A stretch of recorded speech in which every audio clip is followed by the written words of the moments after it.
Okay, right, so the next one, we've just done taking the Kimura trap, the double wrist lock thing that's been around for years. I'm not taking piss out of anyone, by the way, it's just that it amazes me, these names things. Yeah, like the twister, I remember being taught that in 1984 as a Mongolian back crank, and if you go and watch one of my Kesikatami videos, that is from 1990 splidge, where I learned how to do a twister. It used to be called Mongolian back crank. But anyway, what we're going to do now is we're going to do an arm pass close guard break. Now if you're strong, this is a really nice guard pass. He's really closed his guard. He doesn't want me to get past this, alright? So I'm going to have to give him some kind of Christmas present to let him make a mistake. So I'm going to put my hand on the floor, I'm going to put my hand on his hip, he's going to try and sit up and take a Kimura, I'm going to grab that and grab his wrist and stick it on the floor. As soon as I stick it on the floor, I'm going to put my head in his belly and I'm going to come up onto the balls of my feet. He's going to keep his guard really tightly locked. If he doesn't, that's fine too. I can come up in a combat base, but we're imagining at this point that Graham has decided that he's going to really keep his close guard tight. So I'm going to nail that to the floor. Again, the flat of my palm goes on the flat of the back of his wrist and I hold tight. I use my thumbs, okay? Use my thumbs. If I hold like this, he'll just slice his arm out, Aikido style. If I hold in here, he'll still get his arm out, but it's a little bit harder, okay? So I get that, and then I'm going to close my thumb and finger by pushing it on the floor. Now if he tries to twist his arm out, it's pretty much nailed there, okay? He keeps his guard really, really tight. I put my head up onto his chest, and I'm going to pop up. And what I do then is I walk my hand, my body, so that the hand passes underneath his body.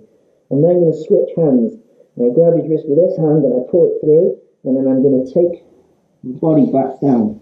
Now some people like to work from standing, but what I tend to find when you do that is when they land they go inverted straight off the bat, and it ends up being a bit of a scramble. I'm not a fan of scrambles if I can do a clean transition.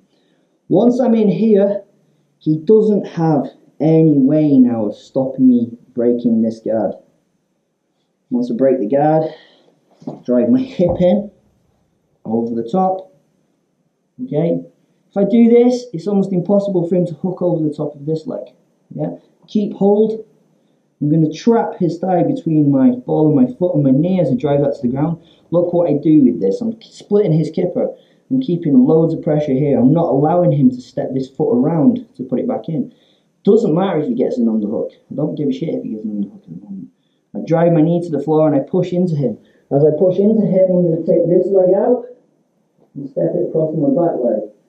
I'm going to come into side control, holding that arm. Right, this is really not comfy for Graham. Now I can work into getting my underhook and work from where I want to. Alternatively, once I get to this position and I've split, I drive my knee across. Okay, he might hook my foot on this side so that I can't just swing my leg out. All I'm going to do then is I'm going to put my weight on the wrist, bring my foot through, and I slip my hips in. If he gets an underhook, that's cool. I'm not particularly bothered, alright? Okay, at this point, if it was in MMA, that'd be quite a nice place to be. Okay, I really like this pass. If you've got a strong top game, use it because it works really, really well. Okay, thank you very much.